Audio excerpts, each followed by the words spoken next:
welcome to Blight Survival, a game that I have been waiting on covering for a really long time now, and I've been in contact with the developers of this project ever since it was announced almost 1 year ago at the time of this video. In fact, it will be 1 year since its first reveal on November 4th.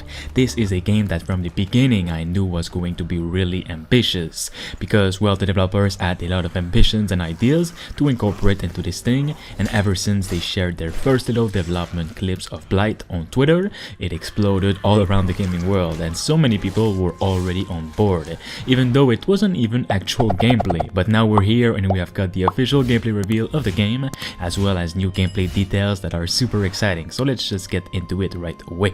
From what we're seeing here, the game is looking absolutely beautiful. It is, in fact, because it's running on Unreal Engine 5, and these indie devs are really looking to push the engine to its limits, with different biomes to explore, villages, forest, enemy camps, and all around dark, gritty looking locations.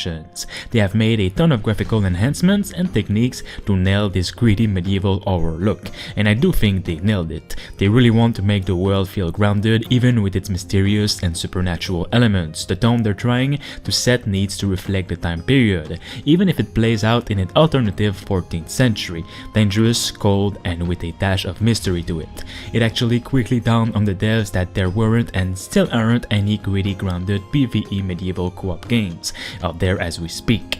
Being avid gamers themselves, they figured that if they ever wanted a grounded or medieval co-op game without magic, they probably had to make it themselves, which is what they're doing right here. Even if the game gains success, they never want the studio to grow big, because they're completely focused on smaller yet extremely enjoyable core gameplay loops. Quality over quantity is what they do best. They are creating a handcrafted world that has a ton of replay value and has semi-procedural elements such as weather systems, choke points, spawn points, enemy patterns, roaming deadly fungi spores, time of day, seasons, and so much more that will also add a lot of replayability, and also ensuring that they can push the quality bar across the board as far as possible. At its core, Blight is a medieval co-op action or roguelike, pitting you and up to 3 other players against men and monsters in a desperate attempt to reach and destroy the source of the Blight. It is a simple gameplay loop, get in, get out.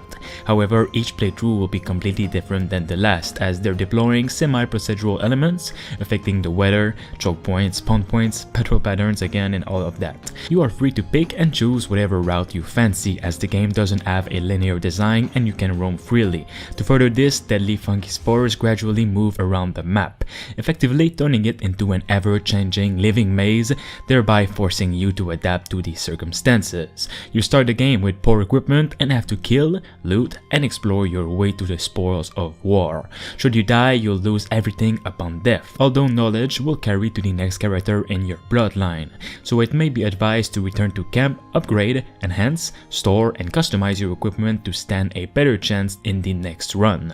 This in itself and the deep customization that they have planned will make for a lot of fun and challenging experiences. Once they have locked down the formula and have a solid core gameplay loop, they'll be expanding with new biomes, items, modes, and enemies to keep us coming back for more, they said. They're building and balancing the game with a 4-player co-op in mind, even though they'll also allow players to play as fewer players and even completely alone. For more on this game, like this video right away and subscribe.